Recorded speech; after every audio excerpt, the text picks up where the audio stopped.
Olá, nesta unidade da apostila de vocês, vamos contemplar as páginas 13 até a página 35. Vamos chamar essa primeira sessão, essa primeira discussão desse intervalo de 13 a 35 de unidade 1A, onde a gente vai ver as políticas públicas e os conceitos básicos, né? Tendo em vista quatro grandes temas aí para a gente discutir. Primeiro, alguns conceitos básicos de políticas públicas. Depois, a análise política, o que quer dizer, o que significa, como é que se faz. Os atores das políticas públicas e, finalmente, no quarto ponto, o quarto tema, algumas experiências inovadoras que criam novas esferas públicas de negociação e de participação popular. Entrando um pouquinho na definição de conceitos, um dos conceitos que não pode faltar jamais é a definição de sociedade que nós temos. A sociedade nada mais é do que o conjunto de indivíduos que têm interesses e recursos de poder diferenciados, à medida que vão interagindo continuamente, buscam satisfazer suas necessidades materiais ou ideais. Esses interesses podem ser objetivos ou subjetivos, de acordo com a diferenciação social dos indivíduos. Vejam, por serem diferentes, os indivíduos trazem também contribuições diferentes, múltiplas à vida coletiva. E pode gerar essa diferenciação social muitas interações sociais diferentes, por exemplo, a cooperação, a competição, o conflito, a busca pelo consenso, não é? Quando a gente está falando de cooperação, são as ações conjuntas, tendo em vista o benefício comum. A competição, a gente está falando que é a disputa por bens escassos, o conflito, os choques, as tensões para o acesso a distribuições ou a distribuição de recursos escassos em busca de um consenso. E o consenso, por sua vez, são os limites necessários ao bem-estar coletivo, que pode ser frutos de negociações ou então de uma parte ceder em relação aos seus interesses em benefício do interesse maior, do interesse coletivo, não é? O consenso pode se dar por meio da coerção ou então da política. Da coerção é justamente quando se utiliza recursos coercitivos ou utilizando até a violência para fazer valer o direito. O problema é que isso gera um custo muito alto. Logo, há quem diga que a solução pacífica para se resolver os conflitos, para se resolver a vida pública, não é? Ela não se dá pela coerção, ela se dá pela política. Você concorda com isso? Há quem diga que sim. Inclusive, a autora que a gente está utilizando como referência para esse material que a gente está discutindo, ela vai dizer que política é o conjunto de procedimentos formais e informais que expressam relações de poder e que se destinam à resolução pacífica dos conflitos quanto aos bens públicos. E por que geralmente as pessoas tornam-se céticas e tendem a considerar a política e os políticos como algo nocivo à sociedade? Eu acho que você já sabe a resposta, né? Porque alguns indivíduos agem com o desejo de tirar vantagem da coisa pública, maximizam seus interesses particulares em detrimento do interesse público. Há também quem diga que a política tem a ver somente com as ações do governo. Esquecem de observar os espaços em que os interesses estão o tempo inteiro em tensão, em luta, em busca de uma reafirmação ou afirmação, né? Por isso mesmo a gente precisa entender a partir do próprio conceito de política. Em português, o conceito é apenas um, não é? Essa política que tem a ver com o conceito que nós acabamos de discutir aí, com esse conjunto de procedimentos formais e informais que expressam as relações de poder e que se destinam à resolução pacífica dos conflitos, não é? Quanto aos bens públicos. Em inglês, mais de uma palavra expressa significados distintos para a política. A primeira é politics. Diz respeito a atividades políticas relacionadas aos procedimentos de decisões públicas que envolvem negociações, tensões, até que se chegue a um consenso dos grupos em disputas da pauta ou um discurso em que agrade ambos os lados. A partir desse primeiro momento, uma segunda palavra vem à tona, a partir da palavra politics, que é policy, caracterizada como atividade do governo de desenvolver políticas públicas a partir do processo da política, entrando aí a formulação de propostas, formulação do texto político, implementação. Portanto, quando falamos de políticas públicas, estamos nos referindo a policy. Policy. Consequentemente, as políticas públicas compreendem o conjunto das decisões e ações relativas à alocação imperativa de valores que envolvem bens públicos, o que implica uma decisão política.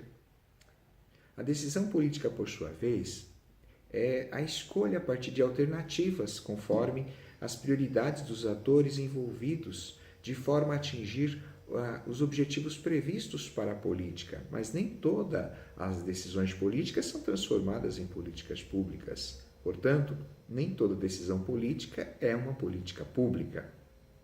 Para a gente poder ter uma ideia, quando a gente fala em políticas públicas, a gente não pode confundi-las com atividades coletivas. Porque as atividades coletivas, podemos dizer, que é o direito exclusivo de indivíduo ou de um grupo, né, quando possui o desfrute de um determinado bem, ou então o uso de alguma propriedade, algum tipo de direito que foi custeado com bem privado, com uma atividade particular. Por exemplo, os clubes, os condomínios, as sociedades fechadas, bem que o define como privado. Por sua vez, as políticas públicas, elas não são assim, elas são marcadas por seu caráter jurídico, imperativo, atuando o Estado como poder extroverso, ou seja, o poder que fiscaliza, o poder que regulamenta, o poder que decide, o poder que monitora. Portanto, as políticas públicas não podem ser confundidas com atividades coletivas. Mas aí, já que estamos falando de políticas públicas, como é que se faz a análise das políticas públicas? Não é? Olha, o estudo das políticas públicas, ela se dá a partir do seu planejamento e das politics, que são as decisões negociadas. Nesse caso, se estuda o que deu certo nesse discurso, o que foi afinado, o que compõe a agenda, o que não deu certo e o que pode ser melhorado, suprimido ou então corrigido, ajudando os policymakers a dar novo ou outro encaminhamento para as políticas desenhadas. Portanto, as policy, elas vão surgir desse primeiro momento das politics, ok? Aí a análise das políticas, a elaboração das políticas, dentre outros, ela se apropria de dois métodos básicos, assim, os mais comuns, para serem considerados, ok? É claro que vamos trazer outros métodos depois que são utilizados, mas os predominantes eles se dão da seguinte maneira. O primeiro chama-se o método racional compreensivo e o segundo método chama-se método incrementalista. O método racional compreensivo se relaciona com a macropolítica e suas grandes análises do cenário político institucional. Assim, as tomadas de decisões políticas e sua implementação visariam alcançar os objetivos previamente estabelecidos a partir de dados gerais. Só que existe uma crítica, não é? Já que a gente parte da macropolítica para poder trabalhar o enfoque político das demandas que se dão aí, né?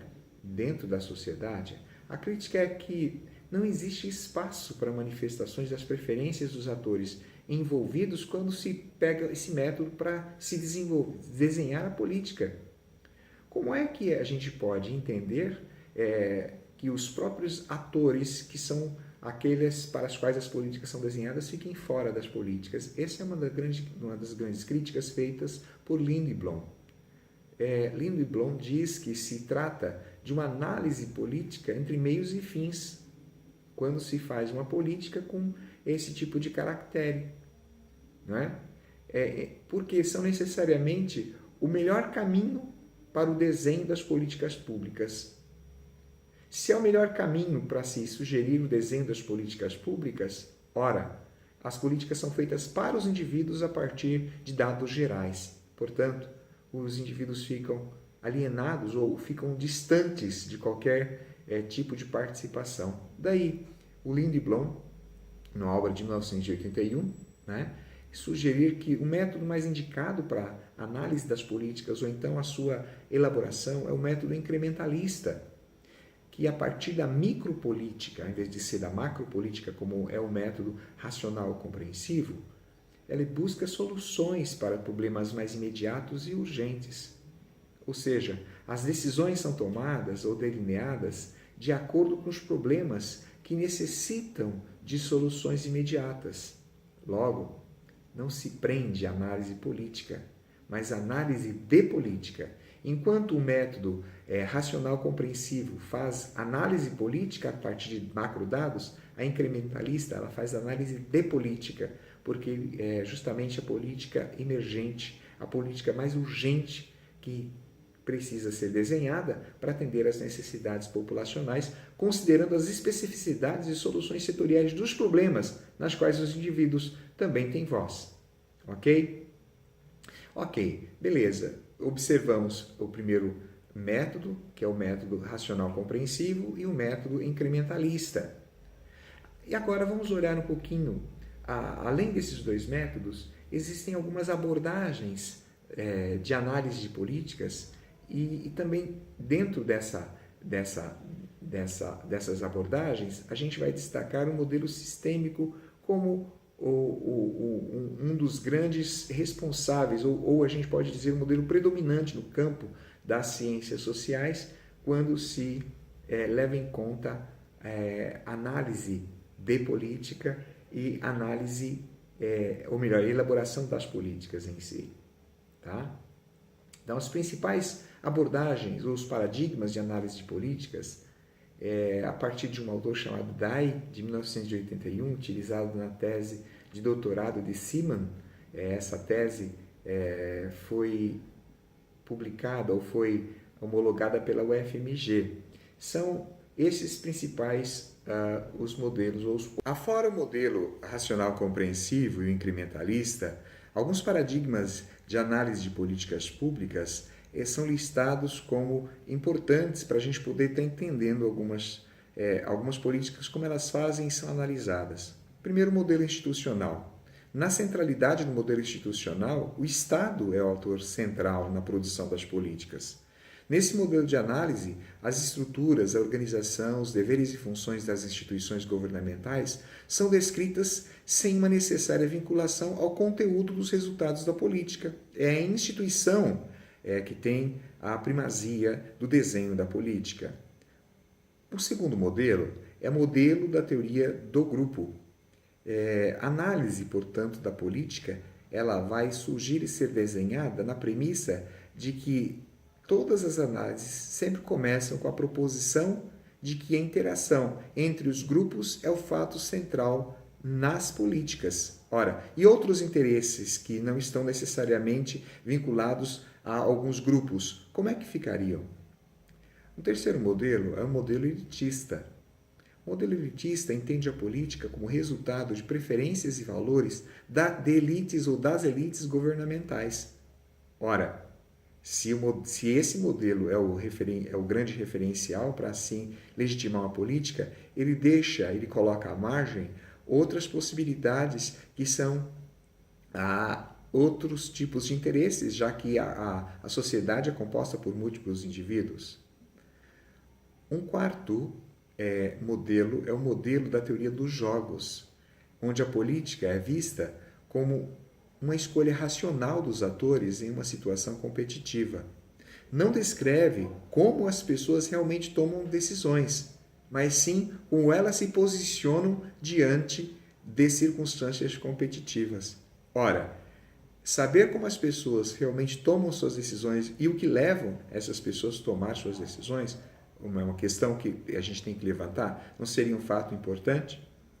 Além disso, temos o modelo incrementalista, que parte da micropolítica, e o racional compreensivo da macropolítica, e são os dois que estão sempre em disputa dentro do âmbito da análise das políticas públicas. Mas agora surge, quando a gente olha para a área das ciências sociais, um modelo que é predominante, chamado de modelo sistêmico. O sistema político é o conjunto de estruturas e processos interrelacionados que funcionam para produzir alocações de valores para a sociedade. As forças que afetam o sistema político são os inputs. Os inputs a gente pode chamar de demandas e apoios. Os outputs são as decisões e políticas públicas resultantes.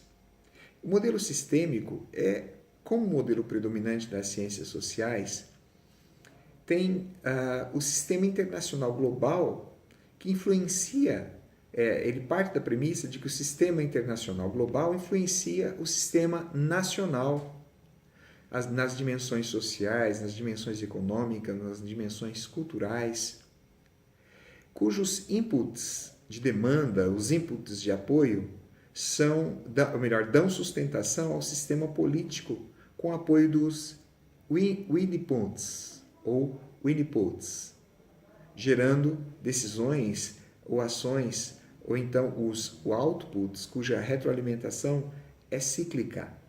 Daí a gente poder entender que no modelo sistêmico se diz que a política segue um ciclo específico, né, para se compor.